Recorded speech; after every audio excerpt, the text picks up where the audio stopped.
Sărbători fericite, Crăciun fericit, bine v-am regăsit pe acest canal. Iată că după o perioadă de pauză și eu am reușit să mă simt un pic mai bine și am decis ca astăzi să înregistrez o etalare. Această etalare va fi în principiu pentru persoanele care se află în separare de persoana lor de interes și care au nevoie să știe la ce să se aștepte de la acea persoană, ce intenție are, ce sentimente, următorii pași de acțiune și așa mai departe. Bun? Și atunci, hai să vedem care este energia persoanei voastre de interes, da? Care este energia persoanei voastre de interes? 4 de cupe. Care este energia voastră? 4 de spade. În primul rând, este destul de interesant că cifra 4 apare atât în energia voastră cât și în energia acestei persoane. Consider că legătura dintre voi, deși nu simt nevoia să spun că este una neapărat asumată pentru toată lumea, nu cred că e asta, cred că este pur și simplu o idee de stabilitate, în sensul în care știți că indiferent ce se întâmplă, știți că indiferent cât timp trece, mai devreme sau mai târziu, sub o formă sau alta, voi întotdeauna vă întâlniți cu această persoană. Este posibil ca voi aici să aveți de-a face cu această persoană de mai mulți ani și de fiecare dată, voi tot ați revenit unul la celălalt.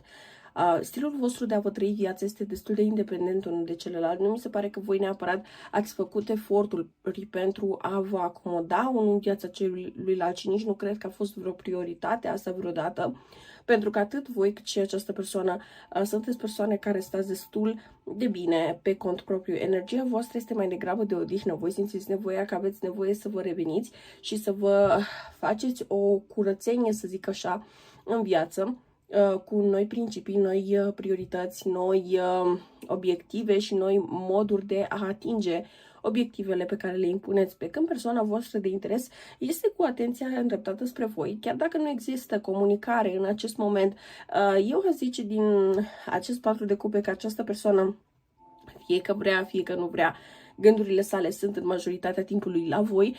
Există foarte multe lucruri care se întâmplă în viața acestei persoane. Este posibil ca această persoană întotdeauna trebuiască să fie pe fugă și întotdeauna are tot felul de probleme din tot felul de domenii de rezolvat, dar nu pare că se poate focusa pe acelea, chiar dacă începe să fie urgent să rezolve anumite chestiuni. De asemenea, v-aș transmite aici faptul că aici, cu acea cupă care vine din acel norișor, este posibil ca această persoană să aibă în jur pe altcineva, dar nu neapărat în sensul de relație, ci mai degrabă în sensul de prietenie, iar acea persoană poate aspira la a avea o relație, dar această persoană nu pare deloc interesată. Din contră, această persoană este cu atenția, cu gândurile, cu urmăritul pe social media către voi. Chiar dacă voi nu neapărat postați ceva interesant, chiar dacă voi nu neapărat sunteți persoanele care să vă distribuiți viața în social media, ei bine, această persoană totuși speră că va descoperi acolo un indiciu, un efort din partea voastră să-i dați cumva de știre de voi, ce mai faceți, ce se întâmplă cu voi, lucruri de această natură. Vreau să știu cum percepe această persoană situația dintre voi. Pentru unii dintre voi s-ar putea chiar să primiți un semn de la această persoană în 4 zile. Apropo. Dar doar pentru o parte din voi, dar nu pentru toată lumea. Bun. Ideea este că la cum se văd lucrurile, această persoană nu neapărat, nici această persoană nu vede ca lucrurile ca fi neapărat finalizate. Aici se consideră că s-a ajuns la un prag în care trebuie decis, ok, cum avem de gând să abordăm această situație înainte. Vă vede pe voi că nu aveți de gând să faceți primul pas, dar nici nu se agită din cauza asta. Nu este neapărat o persoană care să se teamă de a face primul pas. Este mai degrabă în ipostaza în care această persoană are opțiuni, are o mulțime de lucruri de făcut, dar trebuie să le facă pe toate într-o ordine. Și problema este că faptul că până acum nu neapărat existența voastră în viața acestei persoane nu a fost neapărat integrată la tot ceea ce se întâmplă în rest, cred că aici a lăsat o lacună destul de mare și v-a făcut cumva să vă îndepărtați Este și o răceală în sensul că această persoană nu neapărat comunică cu voi așa cum ar trebui, chiar și în toarne bune. Nu știți neapărat ce se întâmplă în viața acestei persoane, la ce să vă așteptați, cum să o sprijiniți, cum să-i fiți alături. Dar aici cred că această persoană este conștientă că indiferent de ce ar vrea pe mai departe de la această conexiune, sub o formă sau alta, lucrurile trebuie să evolueze. Adică, să zicem, aici pentru mulți dintre voi se poate să fie o situație care nici măcar n-a fost oficială sau nu a fost neapărat chiar numită relație, a fost pur și simplu o conexiune cumva mai agățată, mai lăsată în aer, dar întotdeauna ați revenit unul la altul. Acum acest lucru nu se mai poate întâmpla chiar atât de lejer, pentru că este ca și cum această persoană conștientizează în acest moment că începe să aibă nevoie de o stabilitate, are nevoie de cineva pe care să se poată baza, are nevoie de un sprijin care să fie acolo pentru această persoană tot timpul. Știe că se poate baza pe voi în ceea ce ține de asta, dar știe că și voi aveți nevoie și la rândul vostru de același lucru din partea acestei persoane, deci sub o formă sau alta.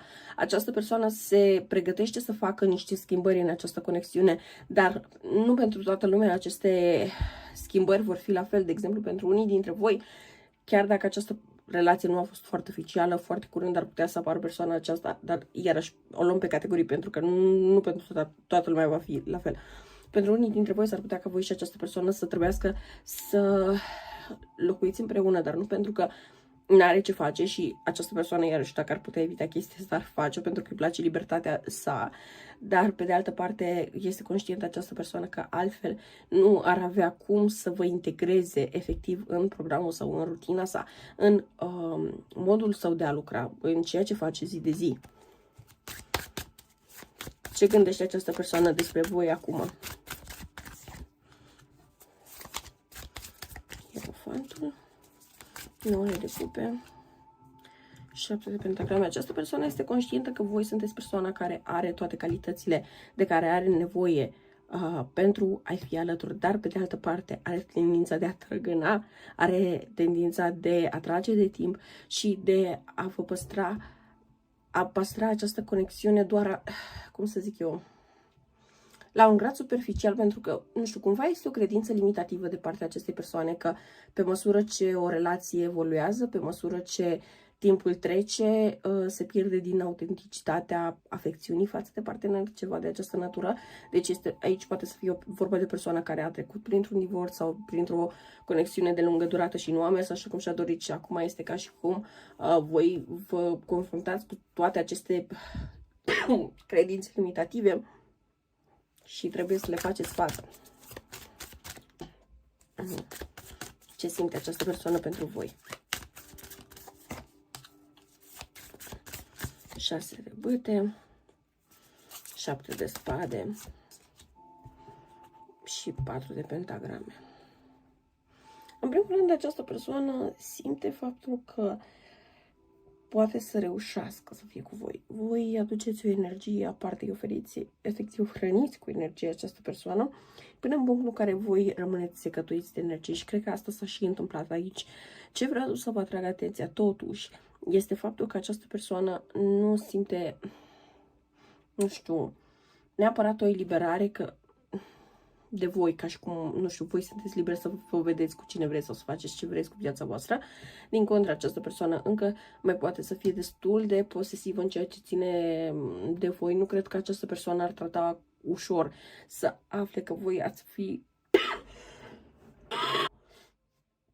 cu altcineva sau lucruri de această natură. Din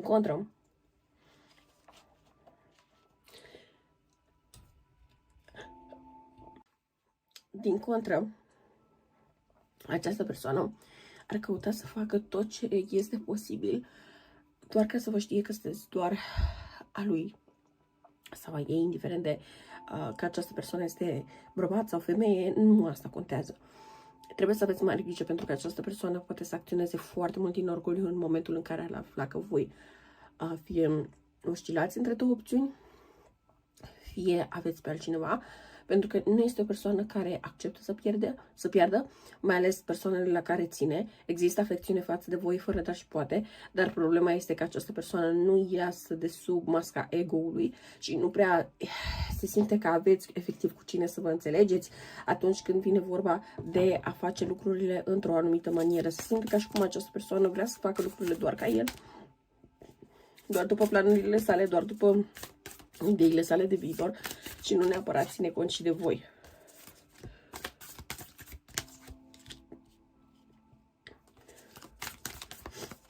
Ce am zis că unii dintre voi veți auzi de la această persoană în 4 zile.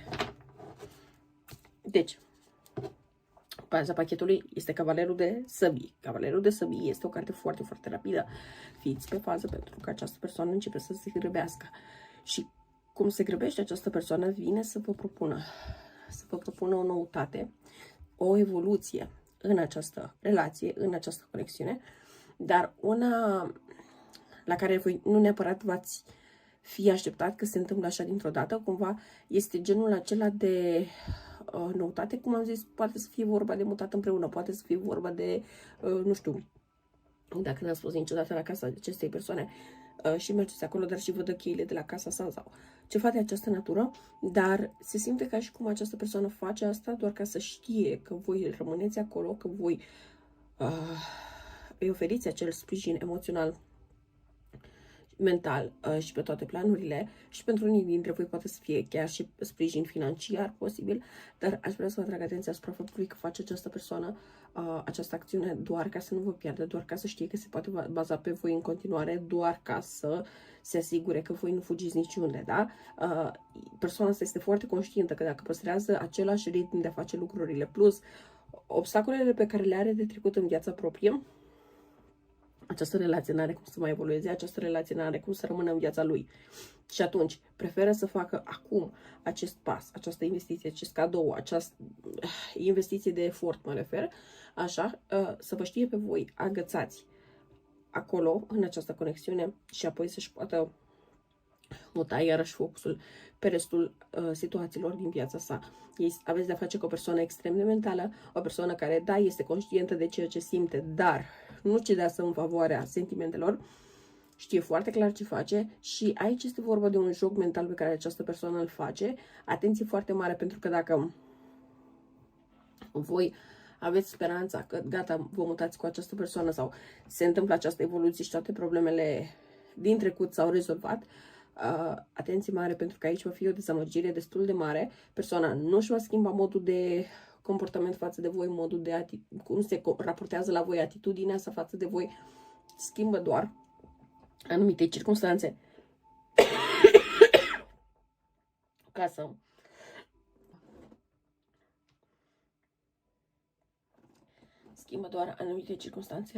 ca să vă știe acolo agățați, prinși în această conexiune și cam atât. Deci un pic de atenție la ce așteptări aveți, ce speranțe aveți că se va întâmpla, mai ales după acest as de pentagrame, pentru că aici nu aveți cum să-mi spuneți că lucrurile vor fi roz. Da, se ajunge de la un as la 10 de pentagrame foarte ușor, dar atenție, pentru că aici avem la mijloc steaua, adică aici sunt multe iluzii pe acest parcurs și atenție, pentru că foarte multe din aceste iluzii se vor finaliza într-o manieră destul de urâtă și riscați să vă simțiți extrem de pierduți dacă nu știți să rămâneți înrădăcinați de la bun început, să știți clar la ce să vă așteptați, să știți clar că nu vor fi niște transformări din alea ale persoanei ca în poveștile cu prințese și cu zâne, ci doar este o chestiune care pe voi trebuie să vă țină agățată în această conexiune și atât. Este o strategie a acestei persoane și atât. Da? Fiți pe fază, fiți atenți și gândiți-vă de 2 ori dacă vreți ca această conexiune cu această persoană să continue așa sau nu. Da? Pentru că la voi e decizia, persoana asta da vă vrea, dar voi trebuie să știți dacă se merită să continuați așa sau nu. Eu cam atât am avut de spus pentru voi. Sper că vă este utilă această etalare și să ne revedem cât mai curând. La revedere!